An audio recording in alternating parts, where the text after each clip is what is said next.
All through history there have been stories of death and killing. There have been many murders in America. Some killers have had odd practices that they inflict on their victims. However, few have gone to the extent of Edward Gein. Because of his obsession with women and odd practices committed on the bodies of his victims, Edward Gein is considered to be the most bizarre murderer in America's history. Ed Gein was born in La Crosse, Wisconsin on August 21, 1906. His father later moved the family to Plainfield, Wisconsin.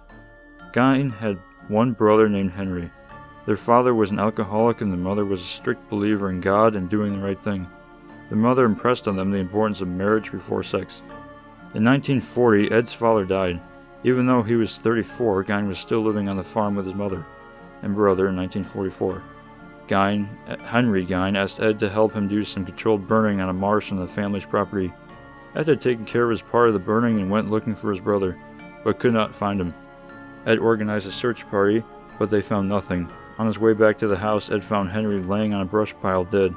Ed attributed the death to heart attack or smoke inhalation, and the idea of an accident was accepted by all. No autopsy was performed. Some people believe that this may have been the beginning of Ed's killing spree. The next year, 1945, Ed's mother suffered a stroke. I was falling, and I can't get up! Ed says it was because of the way his neighbors constantly argued and how much it upset his mother. Ed was in charge of taking care of his mother. He took care of her for a period of time at the farm but could not handle it and was forced to put her in a hospital. Soon after, she had a second stroke and died. This left Ed alone. He began reading books about the female anatomy and became very interested in adventure stories involving headhunters and cannibals. At one point, a well-meaning person brought him back 2 shrunken heads from the Philippines. Ed found them very interesting and showed them off to many people in the community. As time went on, he also became interested in the preservation of the human body after death and read books on the subject. In 1947, Ed began robbing graves in 3 local cemeteries. Sometimes he would take the whole body and sometimes just parts. His favorite part was usually the head of the dead person. He would cut it from the body and in the cemetery and take it back to his house. When there, he would make a death mask.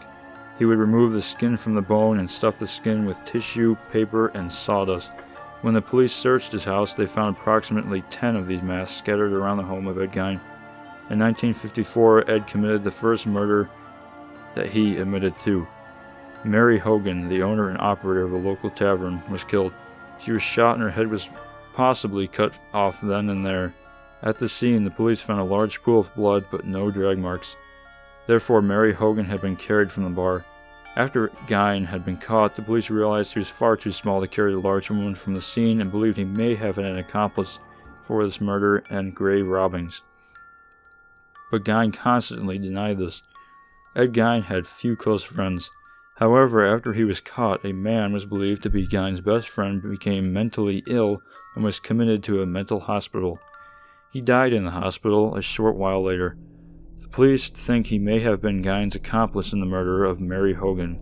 Ed Gein's final victim was a local shop owner named Bernice Warden. The killing took place on November 16, 1957. It was opening day of deer season, so very few men or women were around town. Gein came into the store to buy antifreeze for his car. He also wanted to buy a new .22 caliber gun. Gein had a .22 shell in his coat pocket. He loaded it into the gun and shot Warden once. He then either cut off her head or slit her throat, making a large pool of blood in the store. Gein then dragged her out of the back of the store and put her in a hardware store truck. Gein drove out to the scheduled area and parked the truck. He then walked back to the store and got his own truck and transferred the body from one to the other. Now it was time for Ed to do his work. Once the body had arrived at the Gein farm, Ed put her into a shed and butchered her. He cut a hole above the Achilles tendon on each leg and then tied her hands together at the wrist and tied these to the stick also. Gein then disemboweled Warden. This is described by Dr. Eggenberg in the autopsy report. The body was opened by median incision from the Manuburian sterni and extending in the middle to the area just above the Mons Vernus. Here, the cut circled around the external genitalia for the complete removal of vulva. lower vagina, and the anus with the lowest portion of the rectum. Gein was found at his house having just finished supper. He was then taken into custody. Now the search for Ed's collection would soon begin. The Gein house was without electricity, so before the search could begin, the authorities were forced into bringing in generators and flashlights. As they searched for the house, occasionally the officers left and became violently ill because of what they saw inside. In combination with the newly killed body of Bernice Worden, the police also found Ed's collection of masks. Also, it appeared Ed had removed the genitals of some of his victims, either the ones he had killed himself or the ones he had taken out from the cemetery. They also found Ed's bed. It was a standard bed, except for all 4 posts sat the skull of a human. The police found 2 chairs that had been upholstered with the skin of human beings, along with a lampshade that was made of human skin. In the kitchen, the men found containers made from human skull caps. Of this, he used as bowls and glasses for eating. The most disturbing things that they found was the suit Ed Gein had made. It was a full torso of a woman. The skin had been tanned, and Gein admitted to putting it on at night and dancing around in his backyard. Also at night, he would put on death masks that he had made of people. There they also found a belt that was made of nipples of the woman he had killed. Even with all the female body parts and other things that were found, Gein sternly denied necrophilia. He said that he would never do that because of the repulsive smell that dead people had given off. As the trial came, the judge thought it was fit to have a sanity hearing. In this case, 4 psychiatrists were consulted to decide if Ed knew the difference between right and wrong. 3 out of 4 found him insane. Gein reported times of memory lapses and other things that led to this decision. One of the doctors, E.F. Schubert, was saying, and quoted in court, saying, "It's considered opinion of the staff of Central State Hospital that Mr. Gein is legally insane. He had no real choice in the matter, and that he was just something that was an agent that he used to be carried out. We reached the conclusion that it is an illness that has been going on for a number of years, probably for at least 12 years, and that this is a chronic mental disorder." However, the one person that found him mentally sane was Dr. Edward M. Burns, and said, "Mr. Gein is not feeble-minded or mentally deficient, but he's chronically mentally ill. However, he can cooperate with his counsel, and therefore is legally sane."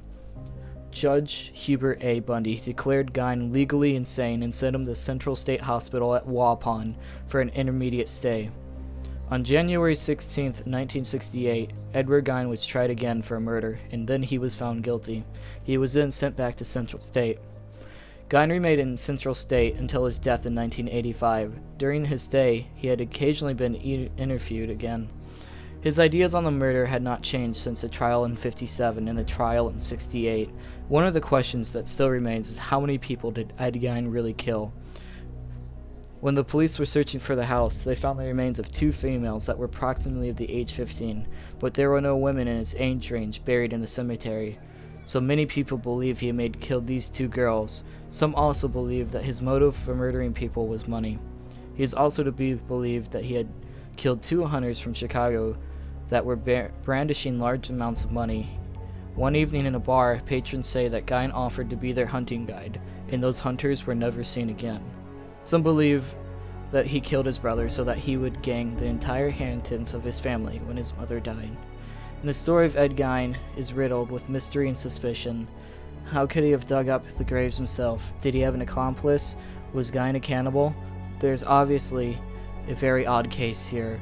There was 3 movies based off of him, and these movies were Psycho, Texas Chainsaw Massacre, and Silence of the Lamb. And these were all based off of Ed Gein's case. This case is truly the most bizarre case of serial murderer in the history of America, if not the entire world.